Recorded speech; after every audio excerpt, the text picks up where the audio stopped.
because labor meets people, and people meet our communities. I know she feels the exact same way that I do, and that's why it's my honor, my pleasure to introduce to you our Senator, Senator Connie Leyva.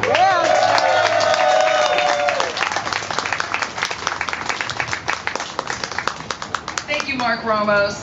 When I decided to run for office, the only hard decision was, who do I leave and entrust my local and my members to? And I knew that Mark taking over, that everyone would be in very good hands. So, Mark, thank you very much for being here and for the nice introduction. And the members, yes. We have a lot of SEIU 2015 members. Give me a little wave so everybody knows who you are. Thank you, thank you. And Mark talked about staff, but if you're on Team Leyva, raise your hand. There we go. How about our guys and gals cooking back there? I can have all the great ideas in the world, but if I don't have a staff that buys in, we don't get anything done. Thank you, Team Leyva. You know I love you guys. Let's see. And I also want to introduce Dejanay Shaw. Dejanay, can you and the ladies stand up? Dejanay is the Executive Director of Miss Greater Inland Empire USA pageant. She is here with Justice and Madison. You saw them when you checked in. And they're Greater Inland Empire USA. They will represent the Inland Empire at the Miss and Teen California USA pageant in December. Look at these fabulous ladies. Look at how poised they are.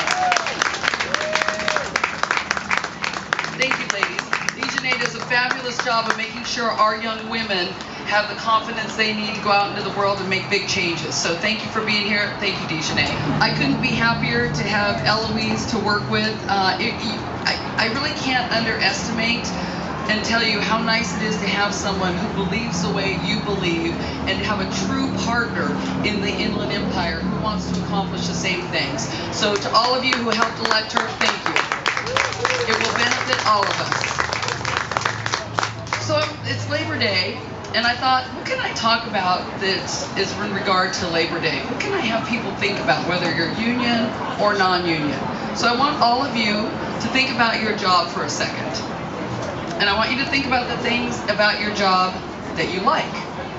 Maybe you work 8 to 5, 10 to 7, but after 8 hours, what do you get? You get overtime. And you get to take a lunch. You get a lunch hour. You get breaks. You might even get the weekends off. And hopefully, your workplace is a safe place to work. And if it's not, there are people you can call to make sure that it is safe. You can call OSHA. Every single one of those things was brought to you by the labor movement. So whether or not you're a union or not, the labor movement brought those to everyone. So when we talk about good union jobs help everyone. Now take a minute and think about some of the things you might not like about your job. Maybe it's not that safe where you work. Maybe you get work overtime and you don't get paid because somebody changes or alters it. I used to tell my members, by accident or by design, sometimes those minutes and hours get taken away. If you're non-union, you only have the labor board. And it's not that the labor board isn't good, they're just overworked. So I would say to any one of you who has a non-union job and is experiencing anything at work that isn't good, to call on Team Leyva. We want to help you. Last year, I was absolutely thrilled that the governor signed. I'm not going to go through all of my bills because I think it's super boring when elected people do that.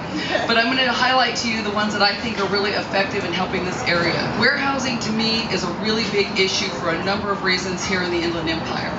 One is, if you don't know, we have more warehouses in the Inland Empire than anywhere in the country. And there's only one other place in the world that has as many of us, and I believe it's Kenya. So this is a big deal. I don't love warehouses for 2 reasons. One, they usually put them places maybe near a school, maybe near homes. So all of the pollution is what our children and the residents are breathing. I want better for the Inland Empire. We deserve better out here. We deserve more than a job that pays $10.50 an hour or a job that pays minimum wage that we as the legislature had to enact because corporations won't do the right thing.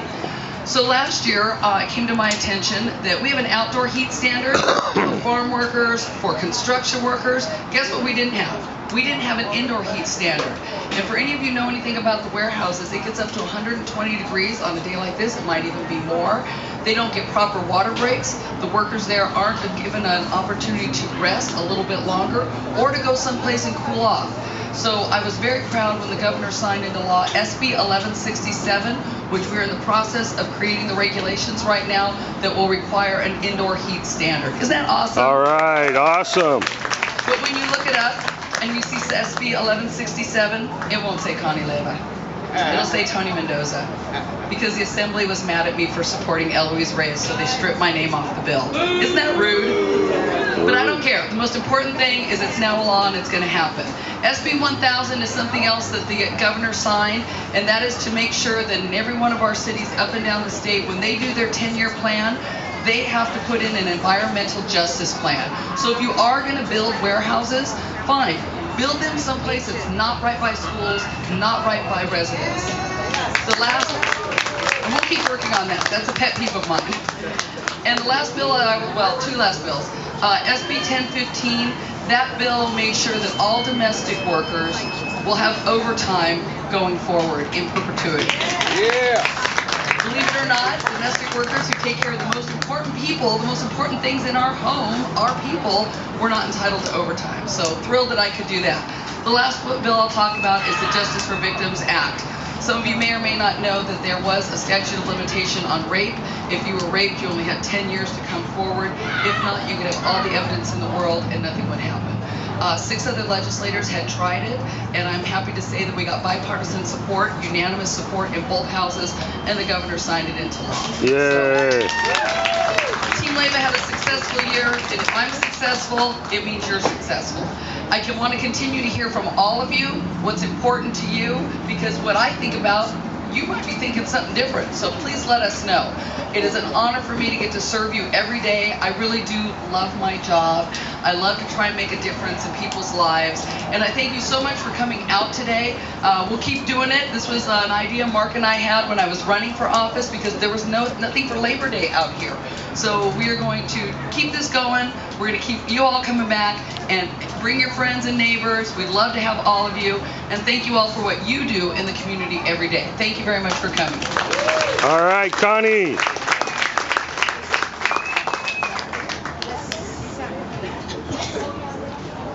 Thank you, Senator.